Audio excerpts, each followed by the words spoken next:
Welcome to this explainer. Today, we're strapping on our boots and heading out on a virtual hike. But we aren't just here for the scenery, right? We're going to look under the hood. We're treating the human body like the incredible, highly complex machine it really is, and we'll map out exactly how it navigates the intense, ever-changing demands of mountain trails. By the time we wrap up, you'll know exactly what's happening to your muscles, your joints, and your long-term health every single time you hit the trail. Real quick though, before we take that first step, let's do a fast trailhead safety briefing. As we're going to see today, trekking puts a really unique and intense strain on the body. So you should absolutely consult a certified trainer or a medical professional before you start any new, rigorous physical routine, especially one that involves steep gradients. Safety first for sure. All right, let's map out today's route. First up, the uphill muscle engine. Then we'll tackle the downhill braking system. After that, protecting your joint health. And finally, we'll look at long-term muscle growth. Let's kick things off with the ascent. Section 1, the uphill muscle engine. So when you're just walking on flat ground, your body relies on this really efficient pendulum motion. It saves energy. But as soon as you hit even a 15-degree incline, poof, that energy-saving momentum is gone. Your body has to completely shift gears and rely on concentric muscle actions. Think of this as your biological engine literally revving up. A concentric contraction is what happens when a muscle generates force while it physically shortens, kind of like your bicep bunching up as you pull yourself up a rope. Out on the trail, your lower body muscles have to continuously push your entire body weight upward and forward to overcome gravity. So what exactly makes up this biological engine? Well, your gluteusmaximus is the massive powerhouse here, driving hip extension to push your thigh backward. Then your hamstrings jump in to assist the glutes, all while bending the knees so you can clear rocks and roots. Next, your quadriceps are firing concentrically to straighten your knee and lift your actual body mass. And finally, your calves. They act like pistons, giving you that final forward and upward propulsion right off your toes. Going from flat ground to an uphill trail ramps up the electrical activation across all these major muscle groups by up to 80%.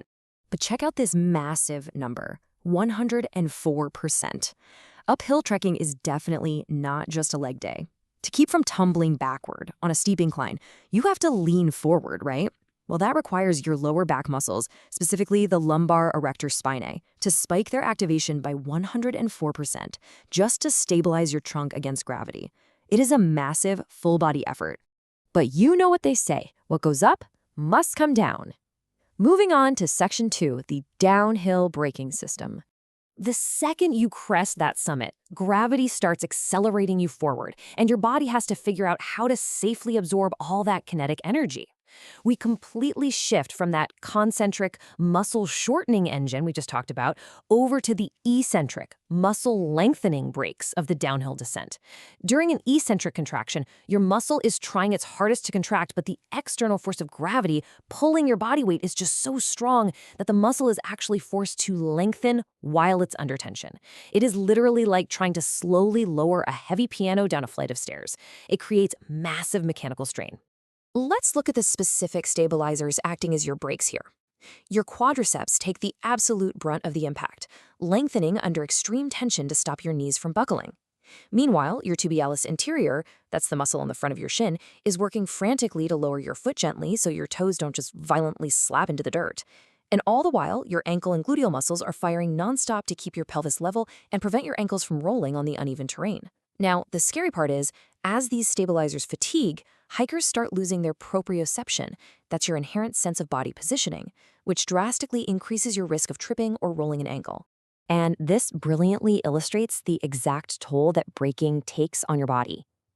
Notice that massive drop in force-generating ability on the bottom line right after a downhill walk. All that eccentric lengthening causes actual micro-tears in your muscle fibers. If your body isn't prepared for it, your braking system takes severe mechanical damage, and that's exactly what results in those dreaded jelly legs and intense soreness you feel the next day. So, how do we survive the descent? Let's get into Section 3, protecting your joint health. Between the heavy, repetitive impacts and the wildly uneven terrain, our joints really take a beating out there. To handle it, they literally alter their geometry.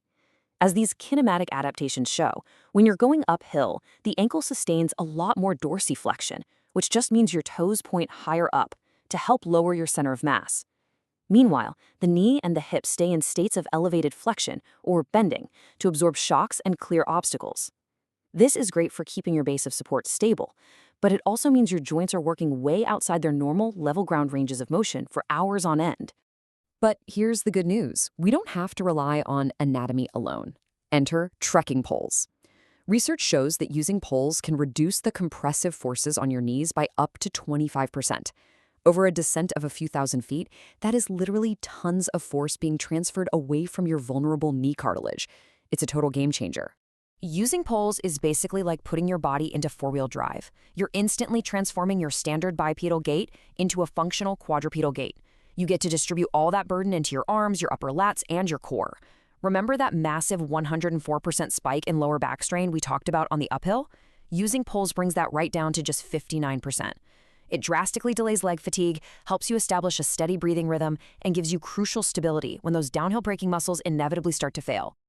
Which brings us to our final chapter, Section 4, Long-Term Muscle Growth. So, the hike might be over, but inside your body, the work is really just getting started. The secret to this growth lies in something called the repeated bout effect, or RBE. Remember those micro tears we mentioned, the ones caused by all that eccentric downhill braking? Well, your body doesn't just patch those up. It actively reinforces them. It repairs the damage by adding brand new sarcomeres, which are the fundamental units of muscle contraction, in a series. This literally makes your muscle fibers longer, shifting their optimal tension length. The end result? Your muscles can now generate higher forces at longer lengths, making them vastly more resilient to damage for your next big hike. But you definitely can't just jump into a massive miles-long descent right off the couch, or the damage is going to totally outweigh the adaptation. You need dynamic preconditioning. Step 1 is simple, just a daily walking regimen on flat ground. Step 2 is introducing uphills to safely build up that concentric engine strength. But step 3 is the magic key, introducing just 5 to 10-minute downhill walks once a week. Research actually shows that even a single 5-minute downhill session is enough to trigger that repeated bout effect and armor your muscles against severe damage for a much larger hike weeks down the road. And the benefits go so far beyond just muscle length. Consistent trekking creates incredible chronic systemic adaptations. Just the impact of being on the trail increases your bone mineral density. Your tendons become stiffer and way more efficient at transferring force, while your fascia becomes more pliable. Crucially, the cyclic compression of walking literally pumps synovial fluid right through your joint cartilage, delivering much-needed nutrients to tissues that don't have a direct blood supply. Add in enhanced fat oxidation and cardiovascular health, and trekking truly becomes one of the absolute best investments you can make in your lifelong mobility. By combining concentric power, eccentric resilience, and smart joint protection, you are quite literally transforming your body into a mountain-ready machine. So I'll leave you with this question. Where will your newly upgraded engines and brakes take you next? The trails are out there waiting for you.